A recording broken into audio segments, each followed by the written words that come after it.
I'm Mark Dolan, and this is GBN America.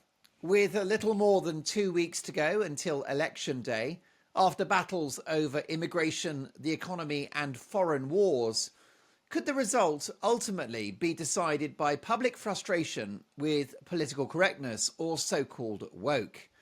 Who better to ask than A.J. Rice, leading political commentator and public relations guru, and the author of America's best-selling woke Bible, The Woking Dead, and his latest book, The White Privilege Album, Bringing Racial Harmony to Very Fine People on Both Sides, is out now.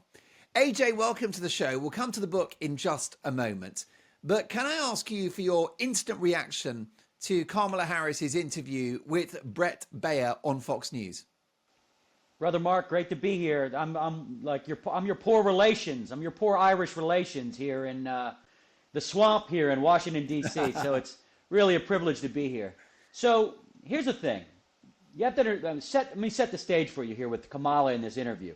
Barack Obama was such a phenomenon that, the Democrats for 8 years got used to someone that really, as slick as he might have been, could pivot and could talk on his feet. Did a lot of different types of interviews, from conservative to liberal, to entertainment interviews, ESPN, sports interviews. And then, they bring along Joe Biden, who they hid.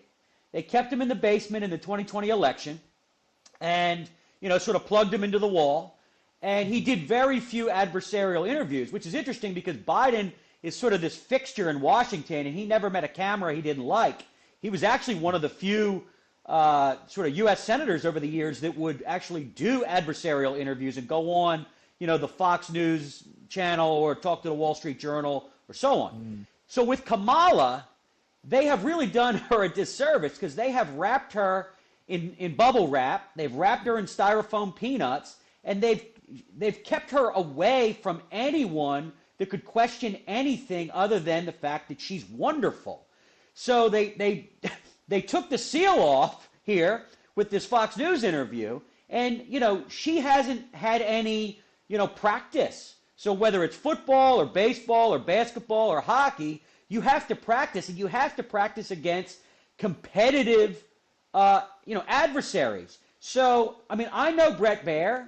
I'm sure the left might think Brett Baier is some kind of, right-wing ideologue, but he really isn't. He's just like an old-school journalist. He's fair. He does a lot of charity work. And because she's never had to answer any of these questions, and Baier could have went on for days, ripping, going right down the list. She collapsed. She collapsed underneath of it. None of us are shocked. She kept reverting back to her computer program, answers. And it just wasn't going to work because, he bulldozed her. Just boom, one after another. Immigration, Iran, why aren't you doing more interviews? And she just kept going back to these sort of talking points where she just sort of rips Trump and then loses focus and tries to interrupt the moderator. And I think it hurt her. I don't know whether somebody was trying to sabotage her, but that looked like a suicide. It looked like a suicide mission to me. Well, why did she agree to do the interview when she has been so shy in the run-up to this poll in November? It's a clear change of strategy. She's turning up to the opening of an envelope now. Why is that? Well, and I've been in Washington for 20 years. I can tell you, they are in a full state of panic. The numbers are starting to show Trump ahead, and most of these polls are liberal polls. They're progressive polls. They're left-leaning polls. Trump was never ahead against Hillary, and he beat her with the Electoral College. So they're in a full five-alarm fire here because she's underwater with lots of groups, different ethnic groups, absolutely with male voters writ large. They just don't trust her. She doesn't come across as a serious person.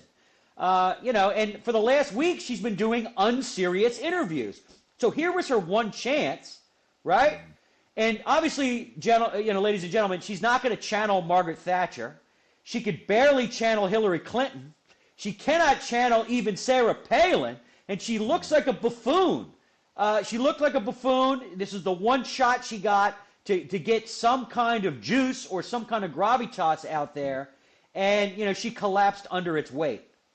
Definitely. I think constantly referring to Donald Trump when being asked questions about her record was a poor strategy, because it just looked like she wasn't answering the question. And I don't think that the audience, including floating voters, will buy it. Absolutely. And look, she was for transgendered surgeries for illegal aliens. Now, this actually should disqualify any human being from all of public life. But here's someone that's, the accidental nominee who could be the president, and no one has asked her about this. It's all like, what rap music do you listen to? You want to drink Miller High Life? Stephen Colbert, you want some Miller High Life? I mean, it's just like one sort of cultural touchstone interview after another. And, hey, if you're telling me, Brett Baier says, if you're telling me Iran, who's firing missiles at Israel and would love to land some on Westminster, would love to land some in the Potomac River. I mean, they would love to do that. Downtown Paris. I mean, this is an unhinged regime. If they're the most, if that's the regime you fear the most, and I thought she was going to say China, I thought she was going to say, maybe even buy into their own lies about Putin and Russia, paging the 80s. But she says Iran, and then Baier says, well, okay, so if it's Iran, then why are you sending pallets of money to Iran? Why are you lifting sanctions on Iran? Because all they're doing with that money is hiring Hezbollah and Hamas to kill people. And she had no answer, Mark. Zip. And so how is the interview going down in US media? Clearly, so much of the legacy media, establishment media, are trying to put a positive spin on it. But what do you think ordinary Americans are thinking right now? Oh, I mean, it did not help her. Not at all. Ordinary American, I mean, look, there's about 5% people that aren't decided yet, right? And for the first time ever, they heard her answer some of the questions with some of the topics I just enumerated there. And I mean, they weren't able to hide. She had to answer these questions. Like, she kept saying, we're going to turn the page, we're going to turn the page. And Brett kept saying, well, you're the page now. You're in power now. What are you turning the page from? She couldn't answer that. So she gets caught up in, verbal tango with herself. And she tries to revert to these sort of platitudes, but it's really a tabula rasa situation, because she's just an artifice, Mark, just like Biden was. She's the avatar for wokeism and globalism. She gets sent out there with her marching orders, with her talking points, and she's got some Obama people around her, and she's obviously younger than Biden, so, she's able to, her memory's a little better. But it's like Trump said last week. It kills me. He said, and you look at Biden and you look at Kamala, Biden's smarter than her. And I think last night proved that. I agree. And actually, I thought it was a faltering performance just in terms of her delivery. I don't know if she's on some kind of medication, but I thought that she spoke quite slowly and ponderously. She certainly wasn't sharp as attack. But you mentioned the W word, woke. I'm very curious about whether public irritation with political correctness is going to decide the outcome in November. How convenient, therefore, that your follow-up to The Woking Dead is out now. It's the book that's got America talking. It's called The White Privilege Album, bringing racial harmony to very fine people on both sides. First of all, why did you write this book? Well, I wrote the book because it dawned on me when you hear terms like white privilege or check your privilege or, you're part of the, patriarchy or toxic masculinity, some of these buzzwords that the left White uses. supremacy. Exactly. But with an apology to the Beatles, and not Yoko, but the Beatles. And I will say that the album cover was more inspired by, Pink Floyd's The Wall, right? I will say this. When they're talking about white privilege, they really are talking about Western civilization. They're talking about Greco-Roman, Judeo-Christian civilization, and quite frankly, the Anglosphere, which you and I are a part of, even though your diction is way better than my broken Irish Catholic English from Philadelphia. Far from it. When I was on with you, when the Queen died, I was working on the book then. And she appears in the book based on that discussion we had. You know, there was a bunch of left-wing crones here in the United States calling her, you know, a beacon of white supremacy, and the crown, you know, was the pinnacle of slavery and all this other stuff.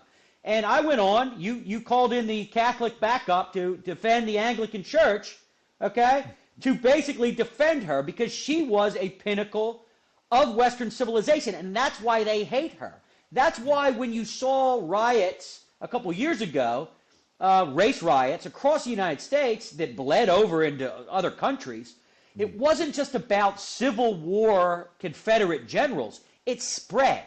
It spread like a woke mind virus.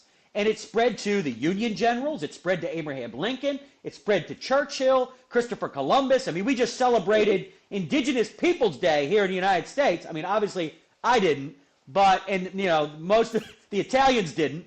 But Kamala went out there and honored Indigenous Peoples Day, which is just which is insane. Obviously, Elizabeth Warren was out there wearing her headdress that she likes to wear once a year. But I had to defend three things: Western civilization, the middle class, and the nuclear family. And I'm sorry, and Britain and America are, two of the pillars that have kept this thing afloat for as long as it has. They hate it. Cultural Marxists hate it. Our enemies around the globe, the influence, the media, and the humanities departments of colleges hate it. And, I'm sorry, this isn't politically correct, but not all civilizations are created equal, which is why some of them go away. And Western civilization has brought more peace and prosperity and charity, including the British monarchy, to the third world, to the developing world, than anyone in Earth's history. So I'm here to defend it with my own sort of comedic style. Well, it's funny that you should say that about not all civilizations are equal. One of the individuals that's running for the leadership of the Conservative Party is a British woman of colour called Kemi Badenoch, who caused controversy in the UK a couple of weeks ago in a TV interview, saying that not all cultures are equal. The usual suspects were up in arms. There was a lot of pearl clutching, but her point was that there are some cultures that consider women to be second-class citizens. There are some cultures that butcher young girls with female genital mutilation. They are lesser cultures. So you're hearing braver voices emerging here in the UK. Now, your book, The White Privilege Album, it frames woke as cultural Marxism. For those that don't know, can you explain what that expression means, cultural Marxism? Sure. So once upon a time, there was an Italian philosopher named Antonio Gramsci, who I think figured out that in places that have a strong middle class, and this is why, they're after the middle class, is because, when a country has a strong middle class, it can resist some of the Marxist, the sort of economic Marxist policies that try to creep in, right? You're not going to sort of hang the capitalists with the rope they manufactured, right? So 100 years ago, cultural Marxists dawned on them. They took their economic Marxist jersey off and they said to themselves, well, we need to infect the culture. We need to burrow in like tapeworms, like termites, and get into Broadway, early radio, the silent picture industry, the newspaper business. I'm sure they were at the BBC. I know Orwell worked there for a little while, and then the light bulb went on. They were there, right? They were there. And then they've done the long march. So today we fight some of these same people. Some of them are corporations, the public sector unions, the Democrat Party, and obviously big tech and the digital brown shirts that work in there that try to deplatform all of us. But cultural Marxism is basically woke, right? Woke is sort of this trendy term, and we haven't quite reached peak woke yet. I mean, some people think we have. But DEI and ESG have sort of instituted trickle-down wokeism, which creates trickle-down misery. So Mark, that's what they want. They want to capture us through the institutions so that we're all at home, miserable, alone, unmarried, childless. Maybe we've got some cats flown in from Ohio, right? The ones that weren't eaten. And we've got Taylor Swift on, and we can just shout about white privilege and the patriarchy and, you know, the conservative this and conservative that and GB News and so on. That's what they want, because that's the way they sort of abduct us into and keep you know, the folks as customers. Because if we sort of self-actualize and get out of that mindset, then they lose their customers and they're finished. Indeed, and they want to divide everybody into individual political and religious, racial groups. That's a big problem. Sure. Here's a question for you. Can this tide of wokeism be reversed? I think so. I think it's happening.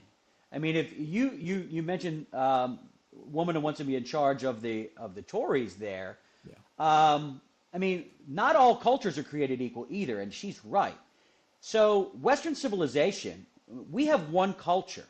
Now, America calls itself a melting pot more than some European countries do.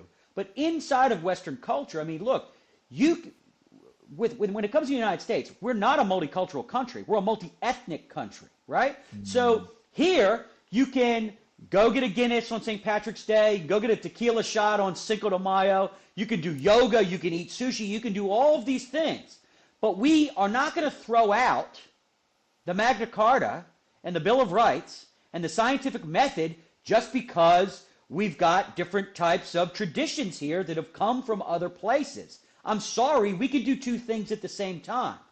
With that said, if you want to come to the United States and you do it legally, you can participate in the nuclear family, in the middle class, and in Western civilization and thrive here. You're more than welcome to come here, right? You could do that, and it's colorblind. And I think that's what she's talking about when she said that. Yeah, indeed so. And the whole point is that if you go to America, you become an American. If you go to the UK, you become British, and you follow those values. Yes, you can enjoy your own cultural background, your own religion, celebrate the race from which you emanate. But ultimately, if you're in America, you're supposed to be an American. Listen, if Kamala wins, which I reading between the lines, I think you would consider unlikely now, but if Kamala Harris wins the election, is it going to be 4 years of woke hell? And do you think people like Elon Musk, Tucker Carlson, Joe Rogan, and maybe even yourself will be in trouble? Yeah, I mean, we're all going to the gulag if she wins, right? It's right. Get your copies now, Mark. We're all heading off to the book. And look, I even got a blurb for this book from Joseph Stalin. I got Abraham Lincoln gave me a blurb, Stalin gave me a blurb, and Stalin's blurb reads, A.J. Rice really gets it. Obviously, I'd send him to the gulag if I could, but he outlines my plan masterfully in his new book. So look, you know, I'm trying to bring everyone together, but, you know, obviously, if the woke zombies, if the Woking Dead do take over, you will hear nonstop about white privilege and white nationalism. White nationalism's more of a threat than, you know, ISIS or Iran or China. Here's what I'll tell you, though. They've spent all this time with identity politics and social justice and cancel culture and all the nonsense, right? The trans mafia going into the women's locker room, and if you call them out on it, they try to whack you. You know, it's like a mafia hit squad of bearded ladies, Mark.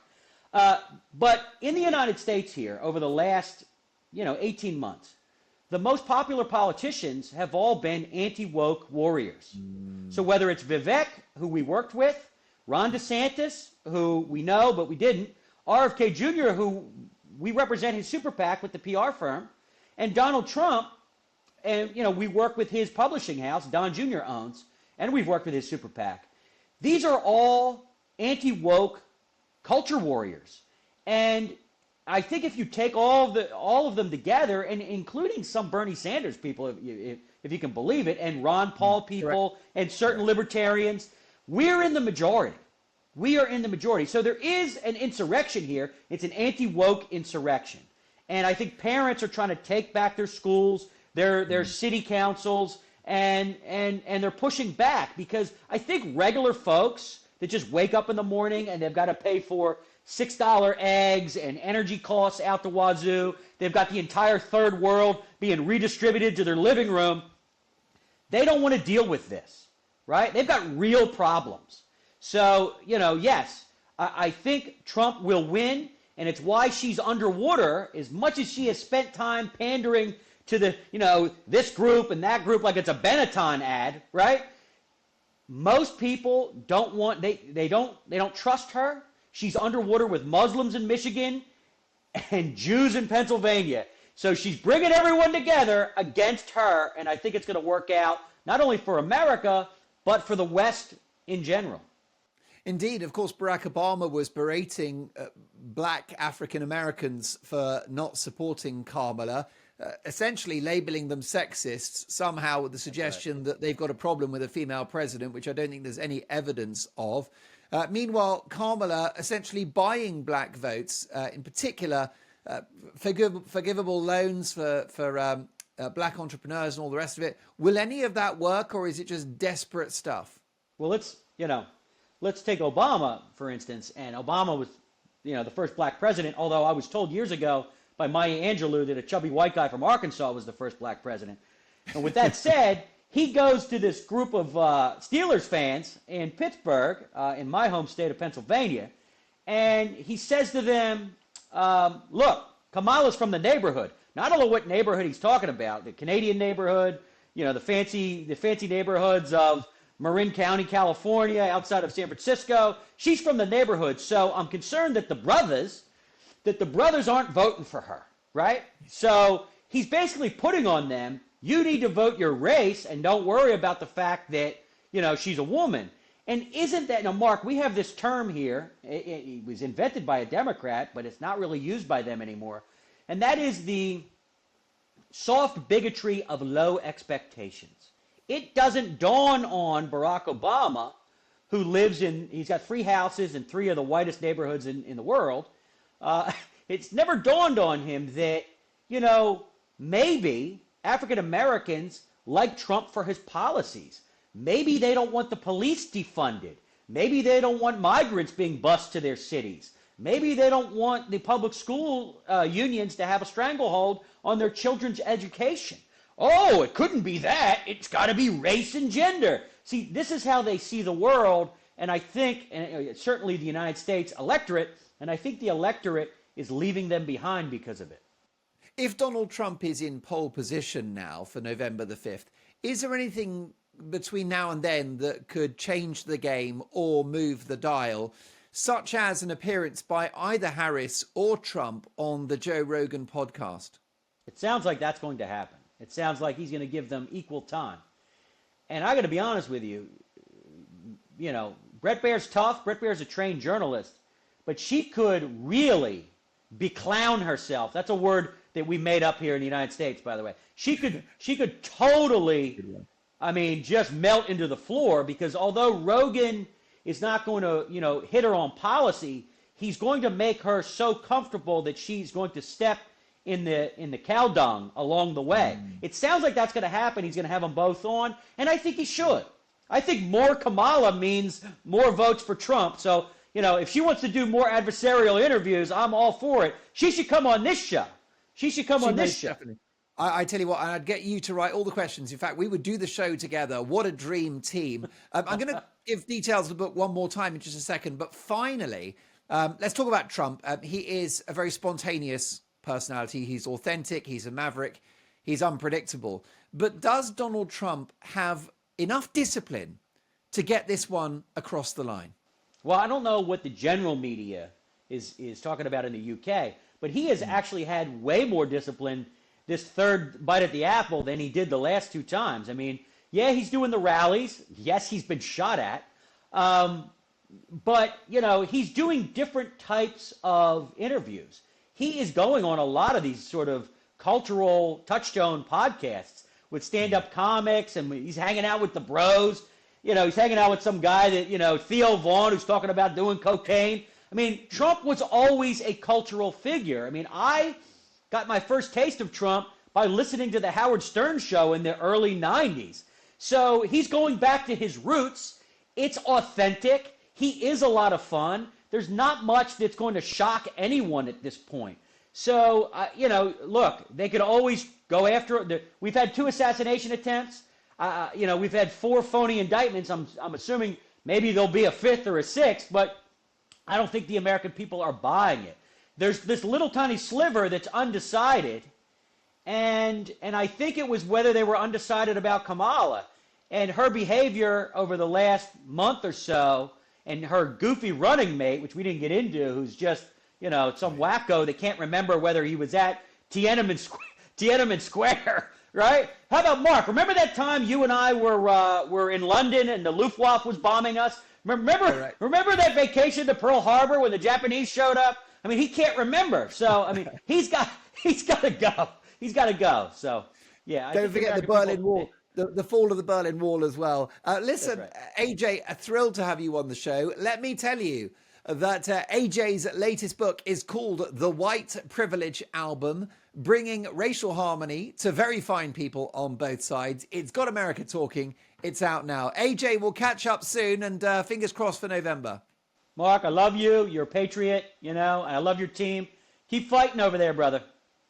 Straight back at you. My thanks to the political commentator and PR guru and best-selling author AJ Rice. Well, folks, for more videos of this nature, head to gbnews.com/America, and I'll see you next time.